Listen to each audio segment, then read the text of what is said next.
आप सभी को नमस्कार। आज मैं आप सभी के समक्ष एक ज्ञानवर्धक कहानी लेकर आई हूँ। गाय को रोजाना एक रोटी खिलाने से क्या फल मिलता है, तो श्रवण करते हैं ये कहानी। एक समय की बात है, माता पार्वती और भगवान शिव कैलाश पर्वत पर बैठे हुए थे। तभी माता पार्वती ने भगवान शिव से कहा, स्वामी, मेरे मन में एक प्रश्न उठ रहा है, आपकी आज्ञा हो तो आपसे पूछूं। फिर भगवान शिव ने कहा, देवी, आपके मन में कौन सा प्रश्न उठ रहा है, निसंकोच होकर पूछो। फिर माता पार्वती कहने लगी, स्वामी, गाय को रोजाना रोटी खिलाने से और उसकी सेवा करने से कौन सा फल मिलता है, और गाय के किस अंग को छूने से सभी रोग मिट जाते हैं। फिर भगवान शिव कहने लगे, हे देवी पार्वती, आपने मनुष्य जाति के लिए बहुत ही महत्वपूर्ण प्रश्न किया है। जो मनुष्य गाय को कष्ट देता है, उसे तो उसके पाप कर्मों के कारण नरक में दंड भोगना ही पड़ता है, परंतु जो मनुष्य गाय की सेवा करता है, उसे उत्तम लोक की प्राप्ति होती है। गाय की सेवा करने से इस मृत्यु लोक में और परलोक में मनुष्य को कौन सा फल मिलता है, मैं आपको इस महान कथा के माध्यम से बताता हूँ। हे देवी, आप इस कथा को बड़े ही ध्यान से सुनो और पूरी सुनो। फिर माता पार्वती कहने लगी, हे स्वामी, यह मेरा सौभाग्य है कि आपके मुख से मुझे यह महान कथा सुनने को मिल रही है। मैं इस कथा को बड़े ही ध्यान से और पूरी अवश्य सुनूंगी। फिर भगवान शिव कहने लगे, हे देवी पार्वती, प्राचीन समय की बात है, मध्य प्रदेश में एक बहुत ही सुंदर और रमणीय नगरी थी। उस नगरी में श्वेत केतु नाम के राजा राज्य करते थे। वे सदा धर्म का पालन करने वाले गुणवान, चरित्रवान और धर्मात्मा राजा थे। उन्होंने धर्म पूर्वक अपनी प्रजा का पालन किया और अपनी प्रजा को सदैव ही प्रसन्न रखा। प्रजा सदैव ही उनसे संतुष्ट रहती थी। जम्मू देश की राजकुमारी मीनाक्षी महाराज श्वेत केतु की पत्नी थी। महाराज श्वेत केतु और महारानी मीनाक्षी बड़ी ही प्रसन्नता के साथ रह रहे थे, परंतु अनेक वर्ष बीत जाने के बाद भी महारानी के गर्भ से कोई संतान नहीं हुई। तब महाराज श्वेत केतु एकांत में बैठकर सोचने लगे कि मैंने कभी कोई पाप नहीं किया और मैंने सदैव ही धर्म के मार्ग पर चलकर ही सभी कार्य किए हैं। फिर भी मेरे किस दोष के कारण मुझे संतान का सुख नहीं मिल रहा है। इतना सोचकर वे बहुत चिंतित हो गए और फिर उनके मन में एक विचार आया कि इस समस्या का समाधान केवल श्रृंगी ऋषि ही कर सकते हैं। वे ही मेरे इस दोष के बारे में बताएंगे और पुत्र प्राप्ति के लिए कोई न कोई उपाय जरूर बताएंगे। इतना सोचकर महाराज श्वेत केतु अपनी पत्नी मीनाक्षी के साथ श्रृंगी ऋषि के आश्रम पर पहुंच गए। भगवान शिव कहने लगे, हे देवी पार्वती, उधर आश्रम पर ऋषि श्रृंगी अपने नित्य क्रम पूजा पाठ आदि कार्य से निवृत्त होकर अपनी पत्नी शांता के साथ बैठे हुए थे। उसी समय महाराज श्वेत केतु महारानी के साथ उनके पास जाते हैं और जाकर उनके दर्शन करते हैं। फिर श्रृंगी ऋषि ने महाराज श्वेत केतु का स्वागत किया और उनकी पत्नी शांता ने महारानी का स्वागत किया और उनको कुशल मंगल पूछते हुए उन्हें आशीर्वाद दिया। फिर श्रृंगी ऋषि महाराज श्वेत केतु से कहने लगे, हे राजन, सब कुछ कुशल मंगल तो है। आपका और महारानी का आज अचानक मेरी कुटिया में पधारने का क्या प्रयोजन है? किस कारण से एक महान सम्राट को अपना राजपाट छोड़कर इस जंगल में आना पड़ा? फिर राजा श्वेतकेतु ने कहा, हे ऋषि श्रेष्ठ, मैं आपसे सहायता मांगने के उद्देश्य से आया हूँ। कृपया आप मेरी सहायता कीजिए, मैं बहुत दुख में हूँ। फिर ऋषि श्रृंगी कहते हैं, हे राजन, आपके जैसे महान सम्राट को भला किस प्रकार की सहायता चाहिए? आप तो स्वयं सभी की रक्षा एवं सहायता करने में सक्षम हैं। महाराज श्वेतकेतु ने कहा, हे ऋषि श्रेष्ठ, मैं आपके पास यह जानने के लिए आया हूँ कि किस दोष के कारण मुझे अभी तक पुत्र की प्राप्ति नहीं हुई है। कृपया आप अपनी दिव्य दृष्टि से देखकर मुझे मेरा दोष बताइए और उस दोष के निवारण के लिए उपाय भी बताइए। पुत्र के बिना मेरा जीवन व्यर्थ हो जाएगा और मुझे मुक्ति नहीं मिलेगी। भगवान शिव कहने लगे, हे देवी पार्वती। तब ऋषि श्रृंगी कहते हैं, हे राजन, मैं अवश्य आपकी सहायता करूंगा। फिर ऋषि श्रृंगी अपनी दिव्य दृष्टि से महाराज के भविष्य को देखने लगते हैं तो राजा श्वेतकेतु के एक दोष के बारे में पता चलता है। ऋषि श्रृंगी महाराज से कहते हैं, हे राजन, आपसे एक बहुत बड़ी भूल हुई है जिसका आपको ज्ञान नहीं है। जब आप इंद्रलोक में देवराज इंद्र से मिलकर लौट रहे थे, तभी रास्ते में एक कल्प वृक्ष के नीचे खड़ी गाय और उसके बछड़े को आपने नजरअंदाज कर दिया। वह गाय और वह बछड़ा अत्यंत भूखे और कष्ट में थे। आपने उस कामधेनु गाय को न तो भोजन कराया और न ही उसे प्रणाम किया। उस गाय ने आपसे सहायता भी मांगी थी, परंतु आप अपनी प्रसन्नता में खोए हुए थे और आपको उस गाय की करुण पुकार सुनाई नहीं दी। आपके इस कृत्य को देखकर वह गाय बहुत दुखी हुई और उस गाय ने आपको श्राप दे दिया। हे राजन, जो मनुष्य गाय को कष्ट में देखकर उसकी सहायता नहीं करता, भूखी गाय को भोजन नहीं कराता, उसे तो महापाप लगता है और उस गाय के श्राप के कारण ही आपको कोई संतान नहीं हुई है।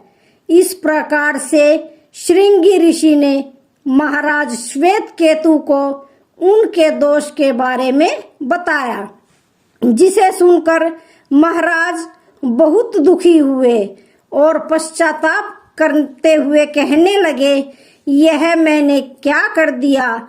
मुझे अपने आप पर धिक्कार है। मेरी ही मूर्खता के कारण एक गाय को और उसके बछड़े को इतना दुख सहन करना पड़ा। मुझे तो अब राजा बने रहने का भी कोई अधिकार नहीं है। महाराज श्रृंगी से कहते हैं, हे ऋषि श्रेष्ठ, मैं अपनी इस भूल को सुधारना चाहता हूँ। कृपया आप ही मुझे कोई उपाय बताइए जिससे मैं इस घोर पाप से मुक्ति पा सकूं। मेरा अपराध क्षमा के योग्य तो नहीं है, परंतु फिर भी मैं प्रायश्चित करना चाहता हूँ। भगवान शिव कहने लगे, हे देवी पार्वती। फिर श्रृंगी ऋषि ने कहा, हे राजन, आप दुखी ना हो। इस दोष से मुक्ति का उपाय मेरे पास अवश्य है। आप मेरे आश्रम में बंधी हुई गाय की सेवा करो। यह गाय उसी की पुत्री है जिसकी आपने सहायता नहीं की थी। अपनी पत्नी के साथ मिलकर तुम इस गाय की सेवा करो और उसकी आराधना करो। वह तुम्हें अवश्य ही पुत्र प्रदान करेगी। तभी वह गाय जंगल से आश्रम में प्रवेश करती है। उस गाय को आता हुआ देखकर ऋषि श्रृंगी बोले, हे राजन, देखिए, केवल स्मरण करने मात्र से ही कल्याण करने वाली यह गाय स्वयं चलकर आ गई है। आप कितने भाग्यशाली हैं। यह गाय निश्चित ही आपके दुख दूर करेगी। आप जंगल में इस गाय के पीछे पीछे चलकर इसकी सेवा करो। जंगल में रहने वाले हिंसक पशुओं से इसकी रक्षा करो और आश्रम में लौट आने पर रानी मीनाक्षी इस गाय की सेवा करेगी। इससे प्रसन्न होकर यह गाय तुम्हें निश्चित ही पुत्र प्रदान करेगी। फिर महाराज श्वेत केतु ने ऐसा ही करने का वचन दिया और फिर दूसरे दिन सुबह महारानी ने गाय की पूजा की और महाराज उस गाय को चराने के लिए जंगल में लेकर गए। जब वह गाय चलने लगती तो महाराज उसके पीछे पीछे चलते और इधर उधर से हरी हरी घास लाकर उस गाय को खिलाने लगते। और जब वह गाय किसी वृक्ष के नीचे बैठती तो महाराज भी उसके साथ बैठकर विश्राम करते। महाराज उस गाय के शरीर से डांस और मच्छरों को हटाते और अपने हाथों से उसके मस्तक को सहलाते। इस प्रकार से महाराज उस गाय की सेवा में लगे रहे। जब शाम हो गई तो महाराज उस गाय के साथ आश्रम में लौट आए और आश्रम में पहुंचते ही उस गाय ने अपने खुरों से महाराज पर धूल उड़ाई, जिससे महाराज का शरीर पवित्र हो गया और उनके सभी पाप नष्ट हो गए। फिर महारानी मीनाक्षी ने आगे आकर उस गाय का पूजन किया तथा बारंबार उनके चरणों में मस्तक झुकाया। फिर उस गाय की प्रदक्षिणा करके हाथ जोड़कर रानी उसके आगे खड़ी हो गई। फिर उस गाय ने उस रानी की पूजा को स्वीकार किया और रानी पर अपनी दृष्टि डालकर उसके सभी दोष समाप्त कर दिए। गाय की दृष्टि पड़ते ही रानी अत्यंत पवित्र हो गई। इस प्रकार से महाराज श्वेत केतु को उस गाय की सेवा करते हुए 1 महीना बीत गया। भगवान शिव कहने लगे, हे देवी पार्वती, फिर एक दिन जब महाराज गाय को लेकर जंगल में गए तो वह गाय चलते चलते हिमालय पर्वत पर चली गई और महाराज भी उसके पीछे पीछे चले गए।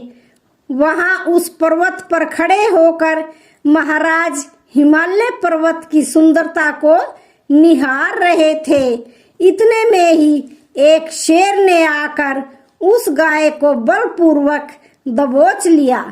राजा को उस शेर के आने की आहट तक नहीं हुई। उस शेर के चंगुल में फंसी गाय ने करुण स्वर में बड़े ही जोर से चित्कार किया, हे महाराज, मेरी रक्षा करो, हे महाराज, मेरे प्राणों की रक्षा करो। जैसे ही महाराज ने उस गाय की पुकार सुनी तो उन्होंने देखा कि एक भयंकर शेर ने उस गाय को दबोच लिया और उस गाय की आंखों से आंसुओं की धारा बह रही है, जिसे देखकर महाराज बड़े ही चिंतित हुए और उन्होंने तुरंत ही अपना धनुष बाण निकाला और उस शेर को मारने के लिए धनुष की प्रत्यंचा खींची। और उसी समय उस शेर ने महाराज की तरफ देखा। उस शेर की दृष्टि पड़ते ही महाराज का शरीर शतबद्ध हो गया। उनकी सारी शक्ति क्षीण हो गई, उनका सारा बल नष्ट हो गया। अब उनके अंदर उस बाण को छोड़ने की भी शक्ति नहीं रही। फिर वह शेर महाराज से कहने लगा, हे राजन, मेरे ऊपर प्रहार करना तुम्हारे बस की बात नहीं है, क्योंकि भगवान शिव मेरी ही पीठ पर पैर रखकर नंदी पर बैठते हैं, इसलिए तुम मुझे मारने की चेष्टा ना करो और यहाँ से लौट जाओ। विधाता ने इस गाय को आज मेरा ग्रास नियुक्त किया है, इसलिए तुम इसमें दखल अंदाजी मत करो। मैं जानता हूँ तुम राजा श्वेत केतु हो। इस हिमालय पर्वत पर भगवान शिव की बड़ी माया फैली हुई है, इसलिए तुम तुरंत ही यहाँ से निकल जाओ। फिर महाराज कहने लगे, हे जंगल के राजा, कृपया तुम इस गाय को ना मारो। यह ऋषि श्रृंगी के संपूर्ण मनोरथों को पूर्ण करने वाली गाय है। इसकी हत्या करने पर तुम्हें महापाप लगेगा। गुरुदेव ने मुझे इस गाय की रक्षा और सेवा करने का आदेश दिया है। इस गाय का एक बछड़ा भी है जो आश्रम पर इसकी राह देख रहा है। मैं इस गाय को मरने के लिए छोड़कर नहीं जा सकता। तुम भगवान शिव के सेवक हो, इसलिए तुम्हारे हाथ से इस गाय को छुड़ाना मेरे लिए संभव नहीं है। इसलिए हे जंगल के राजा, मेरी तुमसे विनती है कि तुम इस गाय को जीवन दान दे दो। इस गाय के बदले में तुम्हें अपना शरीर समर्पित करता हूँ, जिससे तुम्हारी भूख शांत हो जाएगी और इस गाय की रक्षा भी हो जाएगी और मेरे वचन का पालन भी हो जाएगा। साथ ही रक्षा के लिए प्राण त्यागने से मुझे उत्तम गति की प्राप्ति हो जाएगी। इतना कहकर महाराज उस शेर के सामने हाथ जोड़कर बैठ गए और आंखें बंद कर ली। फिर अचानक उस राजा के कानों में आवाज आई, हे राजन, उठो, मैं तुम्हारी सेवा से अत्यंत प्रसन्न हूँ। यह सुनकर महाराज उठ खड़े हुए और उन्होंने अपने सामने उस गाय को देखा और वह शेर कहीं आसपास दिखाई नहीं दे रहा था। तब वह गाय राजा श्वेत केतु से कहने लगी, हे राजन, मैंने ही अपनी माया से शेर का रूप धारण करके तुम्हारी परीक्षा ली है। यमराज भी मुझे पकड़ने का विचार नहीं कर सकते। मेरी रक्षा के लिए तुम अपने प्राण देने के लिए तैयार हो गए, इसलिए मैं तुम पर बहुत प्रसन्न हूँ। अब तुम मुझसे वरदान मांगो, जो भी तुम्हारी मनोकामना हो मैं अवश्य पूर्ण करूंगी। फिर महाराज श्वेत केतु कहते हैं, हे गौ माता, मेरे मन में जो इच्छा है आप वह अवश्य जानती हो। कृपया करके मुझे पुत्र प्रदान कीजिए, मेरी यही कामना है। भगवान शिव कहने लगे, हे देवी पार्वती। फिर उस गाय ने कहा, हे राजन, तुम पत्ते के द्रोण में मेरा दूध लेकर इसका पान करो। इससे तुम्हें अत्यंत बुद्धिमान और गुणवान पुत्र की प्राप्ति होगी। महाराज श्वेत केतु कहने लगे, हे माता, इस समय मैं आपके मधुर वचन सुनकर ही तृप्त हो चुका हूँ। अब आप मेरे साथ आश्रम पर चलिए। मैं आपकी पूजा आराधना करके तथा मेरे अनुष्ठान को पूरा करके आपके अमृत समान दूध का पान करता हूँ। उसके बाद महाराज श्वेत केतु उस गाय को लेकर आश्रम में चले गए। आश्रम पर पहुंचने पर महारानी मीनाक्षी ने आगे जाकर उस गाय का पूजन किया। तब उस गाय ने कहा, हे महारानी, आप मेरी पीठ को स्पर्श करें, इससे आपको अत्यंत गुणवान, बलवान और विद्वान पुत्र की प्राप्ति होगी। फिर महारानी ने गाय की पीठ को स्पर्श किया। महाराज और महारानी ने उस गाय की विधिवत पूजा आराधना की और उसके अमृत के समान दूध को प्रसाद समझकर ग्रहण किया। उन दोनों की प्रसन्नता देखकर ऋषि श्रृंगी कहने लगे, हे राजन, अब यह गाय तुम दोनों पर प्रसन्न है। तुम्हारी मनोकामना अवश्य पूर्ण होगी। जो भी मनुष्य गाय की सेवा करता है, उसे भोजन कराता है, उसकी प्रदक्षिणा करता है, उसके सभी मनोरथ सफल होते हैं। जो भी गाय की रक्षा करता है, उसकी कभी दुर्गति नहीं होती है। मृत्यु के बाद वह वैकुंठ लोक में जाता है और भगवान विष्णु के साक्षात दर्शन करने का सौभाग्य उसे प्राप्त होता है। जो श्रद्धा पूर्वक गाय का दूध पीता है, वह सभी रोगों से दूर रहता है। जो गाय की पीठ पर जो कुबड़ होता है, उसे स्पर्श कर लेता है, तो उसके सभी दोष और पाप नष्ट हो जाते हैं। जो गाय का दान करता है, वह वैतरणी नदी को गाय की पूंछ पकड़कर पार कर लेता है। जो स्त्री रोजाना गाय को रोटी खिलाती है, वह सौभाग्यशाली बन जाती है। गाय समस्त पापों का नाश करने वाली और सभी मनोरथों को पूर्ण करने वाली है। इसलिए हमेशा इसकी रक्षा, पूजन तथा इसे भोजन कराना चाहिए। इतना करने से ही मनुष्य सभी सुखों को प्राप्त कर लेता है और उसकी दरिद्रता समाप्त हो जाती है। फिर महाराज श्वेत केतु द्वारा गाय की सेवा करने से उन्हें एक अत्यंत बुद्धिमान पुत्र की प्राप्ति हुई। तो आज की वीडियो का यहीं पर समापन होता है। वीडियो अच्छी लगे तो चैनल को लाइक, शेयर, सब्सक्राइब जरूर करें। धन्यवाद।